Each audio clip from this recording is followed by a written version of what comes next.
adversary, you should occupy the raised and sunny spots, and there wait for him to come up. If the enemy has occupied them before you, do not follow him, but retreat and try to entice him away. If you are situated at a great distance from the enemy, and the strength of the two armies is equal, it is not easy to provoke a battle, and fighting will be to your disadvantage. These 6 are the principles connected with Earth. The general who has attained a responsible post must be careful to study them. Now an army is exposed to 6 several calamities, not arising from natural causes, but from faults for which the general is responsible. These are 1. Flight. 2. Insubordination. 3. Collapse. 4. Ruin. 5. Disorganization. 6. Rout. Other conditions being equal, if one force is hurled against another 10 times its size, the result will be the flight of the former. When the common soldiers are too strong and their officers too weak, the result is insubordination. When the officers are too strong and the common soldiers too weak, the result is collapse. When the higher officers are angry and insubordinate, and on meeting the enemy, give battle on their own account from a feeling of resentment, before the commander-in-chief can tell whether or not he is in a position to fight, the result is ruin. When the general is weak and without authority, when his orders are not clear and distinct, when there are no fixed duties assigned to officers and men, and the ranks are formed in a slovenly, haphazard manner, the result is utter disorganization. When a general, unable to estimate the enemy's strength, allows an inferior force to engage a larger one, or hurls a weak detachment against a powerful one, and neglects to place picked soldiers in the front rank, the result must be rout. These are 6 ways of courting defeat, which must be carefully noted by the general who has attained a responsible post. The natural formation of the country is the soldier's best ally, but a power of estimating the adversary, of controlling the forces of victory, and of shrewdly calculating difficulties, dangers, and distances constitutes the test of a great general. He who knows these things, and in fighting puts his knowledge into practice, will win his battles. He who knows them not, nor practices them, will surely be defeated. If fighting is sure to result in victory, then you must fight, even though the ruler forbid it. If fighting will not result in victory, then you must not fight, even at the ruler's bidding. The general who advances without coveting fame and retreats without fearing disgrace, whose only thought is to protect his country and do good service for his sovereign, is the jewel of the kingdom. Regard your soldiers as your children, and they will follow you into the deepest valleys. Look upon them as your own beloved sons, and they will stand by you even unto death. If, however, you are indulgent, but unable to make your authority felt, kind-hearted, but unable to enforce your commands, and incapable, moreover, of quelling disorder, then your soldiers must be likened to spoiled children. They are useless for any practical purpose. If we know that our own men are in a condition to attack, but are unaware that the enemy is not open to attack, we have gone only halfway towards victory. If we know that the enemy is open to attack, but are unaware that our own men are not in a condition to attack, we have gone only halfway towards victory.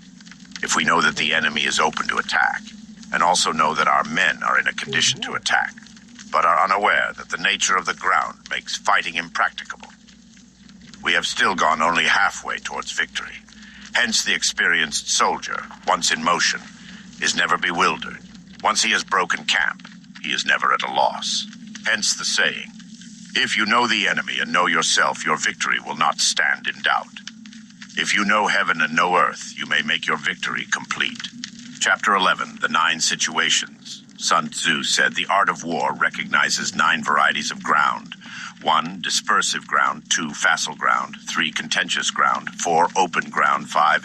Ground of intersecting highways. 6. Serious ground. 7. Difficult ground. 8. Hemmed-in ground. 9. Desperate ground. When a chieftain is fighting in his own territory, it is dispersive ground. When he has penetrated into hostile territory, but to no great distance, it is facile ground. Ground the possession of which imports great advantage to either side is contentious ground. Ground on which each side has liberty of movement is open ground. Ground which forms the key to 3 contiguous states, so that he who occupies it first has most of the empire at his command, is a ground of intersecting highways. When an army has penetrated into the heart of a hostile country, leaving a number of fortified cities in its rear. It is serious ground. Mountain forests, rugged steeps, marshes and fens, all country that is hard to traverse. This is difficult ground. Ground which is reached through narrow gorges, and from which we can only retire by tortuous paths, so that a small number of the enemy would suffice to crush a large body of our men. This is hemmed-in ground. Ground on which we can only be saved from destruction by fighting without delay is desperate ground. On dispersive ground, therefore, fight not. On facile ground, halt not. On contentious ground, attack not. On open ground, do not try to block the enemy's way. On the ground of intersecting highways, join hands with your allies. On serious ground, gather in plunder. In difficult ground, keep steadily on the march. On hemmed-in ground, resort to stratagem. On desperate ground, fight. Those who were called skillful leaders of old knew how to drive a wedge between the enemy's front and rear, to prevent cooperation between his large and small divisions, to hinder the good troops from rescuing the bad, the officers from rallying their men. When the enemy's men were united, they managed to keep them in disorder. When it was to their advantage, they made a forward move. When otherwise, they stopped still. If asked how to cope with a great host of the enemy in orderly array and on the point of marching to the attack, I should say, begin by seizing something which your opponent holds dear. Then he will be amenable to your will. Rapidity is the essence of war. Take advantage of the enemy's unreadiness. Make your way by unexpected routes and attack unguarded spots. The following are the principles to be observed by an invading force. The further you penetrate into a country, the greater will be the solidarity of your troops, and thus the defenders will not prevail against you.